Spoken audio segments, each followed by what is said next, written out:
Totoo kaya ang balibalita na ang TV host na si Willie Revillame daw ang hahalili sa sinibak na noontime show ng Tape Incorporated na tahanang pinakamasaya? Nauna nang lumutang ang chikang namimili umano ang GMA Network sa pagitan ng It's Showtime at TikTok Lock sa ipapalit sa naturang noontime show. Pero sa isang episode ng Showbiz Now na, pinag-usapan naman ang posibleng pagbabalik ni Willie sa GMA para punan ang puwang na iniwanan ng tahanang pinakamasaya. Ayon sa co-host ni Showbiz columnist Christy Fermin na si Romel Chica, posible umanong makabalik pa sa bakuran ng naturang network si Willie. Kung hindi man nagkasundo noon, malay mo nagkasundo kahapon, posible, dahil pare-pareho namang trabaho lang at nangangailangan din naman kung sino ang ipapalit doon. Baka naghahanap ang GMA, saad ni Romel. Taliwas naman ang pananaw ni Wendell Alvarez sa pananaw ng co-host niyang si Romel.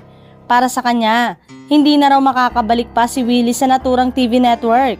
Kasi 'di ba may plano siyang tumakbong senador. Malapit na. Ano to, pag nilagay siya sa noontime show hanggang December na lang siya, bawal na sa campaign, ani Wendell. Sang-ayon naman si Christy sa sinabi ng huling co-host dahil ipinagpalit ni Willie ang dati niyang show na Wawawin sa mga Villar. Dahil doon daw sa All TV, isa siya sa mga tagapamuno, samantalang talent lang siya sa GMA7. Kung maglalagay man ang GMA7 ng bagong programa, siguradong hindi si Willie Revillame ang kanilang kukunin na mag-host, paliwanag ni Christy. Pero may kinausap umano na malaking tao sa showbiz si Willie para makabalik siya sa Kapuso Network.